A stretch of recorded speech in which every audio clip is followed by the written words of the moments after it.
Syirik ini menjadikan manusia rugi kerana amalnya akan dibatalkan keseluruhannya walaupun sebesar zarrah.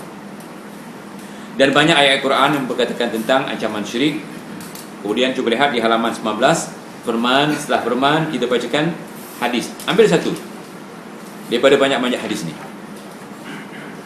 Di antaranya adalah hadis Bukhari, Muslim, Ahmad dan ramai lagi perawinya. Man laqiyallah la yushriku bihi syai'a dakhala al-jannah wa man laqiyahu yushriku bihi syai'an dakhala an-nar. Sesiapa yang menemui Allah, kita semua akan menemui Allah. Jangan katakan kita tak menemui Allah, sebab Tuhan kita satu.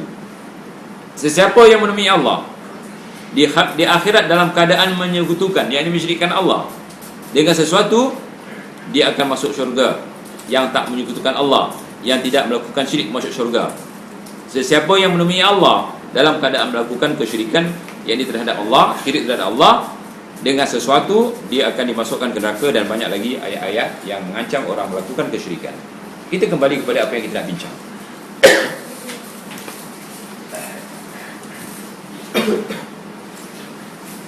Di halaman 31, syirik besar. Melakukan suatu peribadatan kepada selain Allah, itu syirik besar. Seperti berdoa kepada selain Allah. Jika ia meninggal dalam keadaan syirik, yakni belum bertobat, maka ia kekal dalam neraka. Dalilnya, innahu may yusyrik billah faqad harramallahu alaihi al-jannah wa ma'wahu an-nar wa ma liz-zalimina min ansar. Sesungguhnya orang yang mempersekutukan sesuatu dengan Allah, maka pasti Allah mengharamkan kepadanya syurga. Haram syurga kepadanya. Kalau orang luar diharamkan masuk Singapura atau Malaysia, masih banyak pendatang haram, masih boleh masuk. Tapi syurga jangan haram. Daripada neraka nak keluar pun tidak boleh. Nak keluar, nak nyeruduk masuk syurga, langsung tidak boleh. Jangan kita katakan neraka ni sebesar bilik ni, ya Syed, lebih besar daripada dunia ni neraka.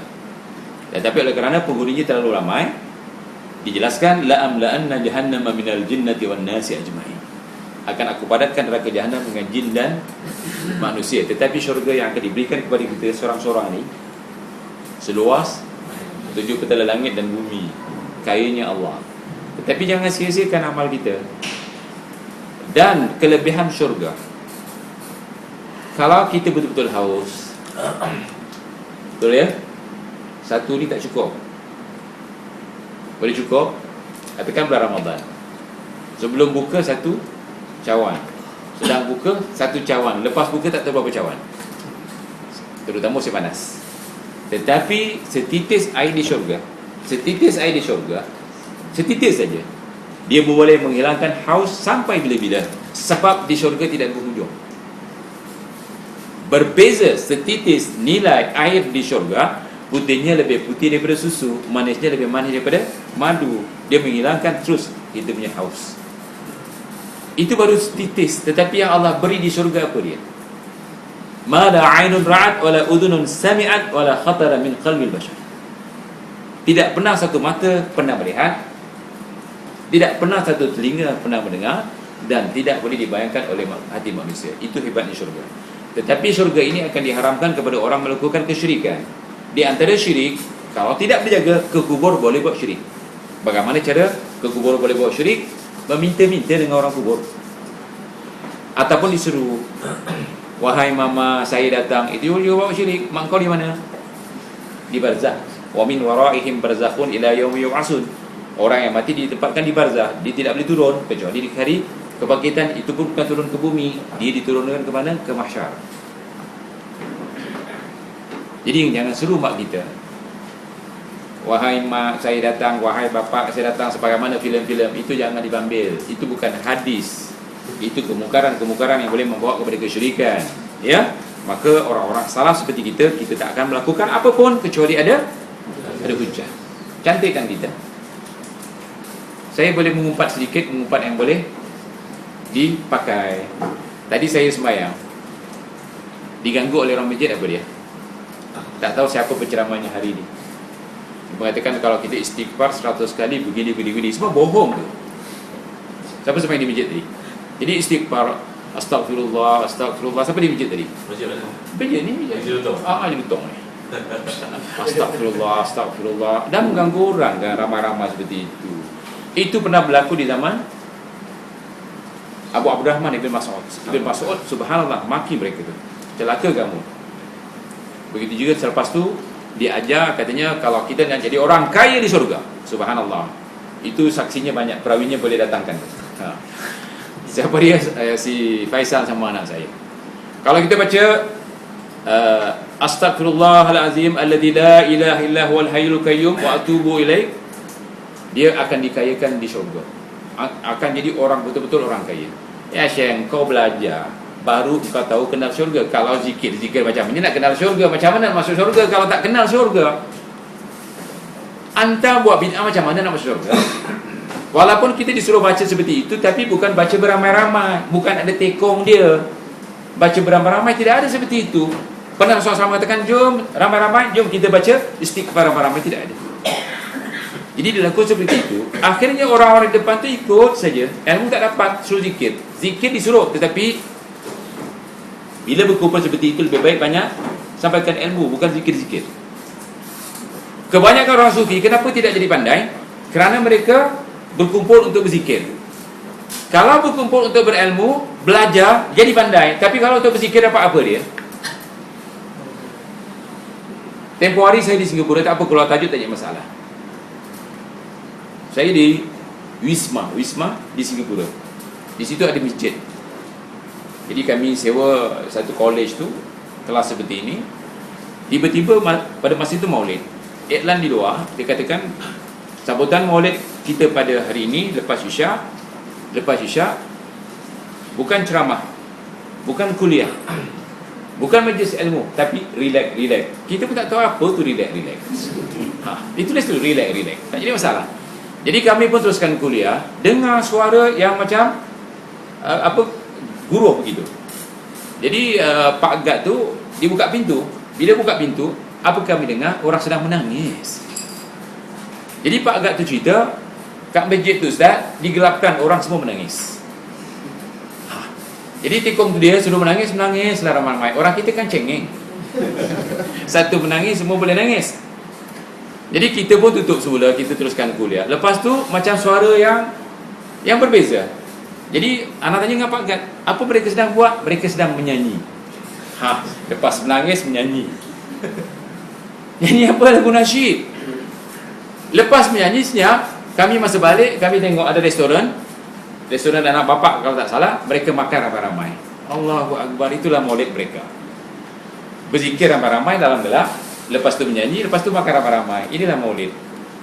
Apa ni? Ini perbuatan yang tidak disuruh oleh Rasulullah SAW. Okey, kita teruskan apa yang kita bincang. Syirik kecil. Syirik kecil ni ulama berbeza pendapat. Ada mengatakan syirik kecil ni kekal, ada mengatakan tidak kekal. Ibn Taymiyah pun mengatakan bahawa asalnya syirik kecil, yakni syirik kekal dalam neraka. Tetapi akhirnya kata Ibn Taymiyah, syirik kecil tidak kekal dalam neraka. Kerana syirik kecil hampir semua melakukannya, kecuali Nabi lah, Nabi maksum. Apa itu syirik kecil? Riak. Siapa tak riak? Kalau kita tengok, ada orang yang tidak dibekali dengan iman, dibeli kereta mewah, InsyaAllah satu minggu masih cerita pasal keretanya. Supaya apa? Nanti kalau kau tengok kereta aku. Seolah-olah seperti itu. Itu riak. Ataupun membuat sesuatu, dia nak dipuji, diceritakan saja apa yang dibuat supaya orang puji. Artinya sum'ah. Ataupun dalam majlis ni, supaya dia dikedepankan seolah-olah akulah aku, itu anania. Takbur misalnya, pantang dicabak, takbur dia. Ini semua membawa kepada syirik kecil. Siapa tak melakukannya? Tanpa disadar, manusia banyak. Hatta sahabat, dia sembahyang, bila sembahyang dah bagus, tetapi bila diperasan, orang lain melihat, maka dibaguskannya solatnya. Itu namanya riak. Sembahyang yang pertama untuk Allah, tapi yang kedua untuk kawannya. Itu riak. Siapa tak buat seperti itu? Tetapi cepat-cepatlah bertobat. Yang ini tidak kekal dalam neraka.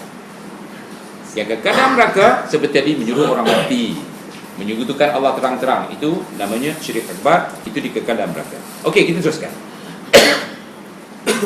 Syirik kecil, yakni ketika ia Ataupun ketiga, ada dalil yang mengatakan syirik namun tidak sampai kepada syirik besar, seperti riya.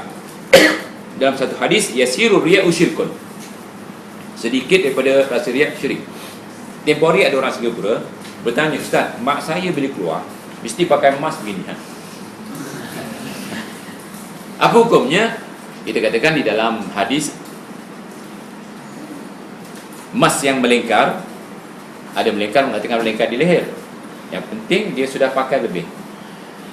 Dua katanya, pertama, dia tak mau bayar zakat, sebab mengikut orang yang bermazhab Syafi'i, kalau dipakai tak keluarkan zakat, jadi ditukar. Dan sampai waktu ditukar, begitulah. Yang kedua pasti riya, ya kan? Separuh cuba tengok di sini. Kita bukan mengumpat, tetapi kita meminta kepada muslimah kita jangan pakai seperti itu. Kedua, bahaya. Hampir sering di Johor kena rompak. Baru-baru ni kan perempuan kena kidnap, dia ambil dia punya kereta, dia ambil dia punya harta. Makanya orang yang pakai emas seperti ini, itu membahayakan dirinya dan dia takut riya. Ya?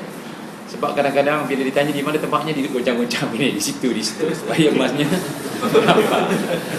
ataupun aku punya ditunjuk dia. Atau kalau kita beli jam, pakai jam cantik, jangan macam ini, ya. Yang itu supaya tengok dia jam. Itu riya.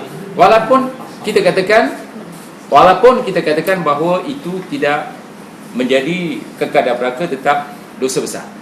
Sebab syirik adalah dosa besar. Nabi mengatakan dalam hadis Bukhari ataupun hadis yang sahih, ala unabbiukum bi akbaril kaba'ir, qalu bala ya Rasulullah, qal asyirku billah. Maukah aku khabarkan kepada kamu dosa besar yang paling besar? Para sahabat mengatakan sudah pasti Rasulullah SAW. Rasulullah mengatakan adalah syirik terhadap Allah. Tidak disebut syirik besar atau kecil, tetapi syirik. Tetapi syirik yang dikatakan kekal dalam neraka adalah syirik yang besar. Jadi tinggalkan apapun jenis syirik supaya kita berjaya di akhirat. Kemudian perbezaan syirik besar dan syirik kecil. Syirik besar mengeluarkan seseorang dari Islam, sedangkan syirik kecil tidak. Pelaku syirik besar akan kekal di neraka, sedangkan pelaku syirik kecil tidak. Syirik besar menggugurkan amal keseluruhannya. Keseluruhan amal kita batal, digugurkan, ditolak oleh Allah SWT walaupun sebesar zarah. Sedangkan syirik kecil hanya menggugurkan amal yang dicapai syirik kecil tersebut sahaja, yakni dosa tadi saja, seperti riya, yang lain tidak terjejas. Syirik besar menghalalkan darah dan hartanya, sedangkan syirik kecil tidak, seperti murtad. Bila orang tu murtad, kalau dia tak mau masuk Islam, kalau ikut undang-undang Islam, orang tu dipancung. Setelah disuruh bertobat, dia tak mau tobat, maka dipancung. Bagaimana halal darahnya. Kemudian ziarah kubur, pergi ke kubur dengan keyakinan bahawa para penghuninya dapat memberikan manfaat kepada yang hidup dengan menolak bencana, atau berkeyakinan bahawa penghuni kubur dapat membahayakan mereka dengan menimpakan musibah. Termasuk ziarah kubur syirik ialah ziarah dengan meminta bantuan, ya, anak. Ada orang tak dapat anak, dia minta bantuan, artinya meminta anak, rezeki dan lain-lainnya. Ada orang ikut kuliah di Singapura, dia masa ceritakan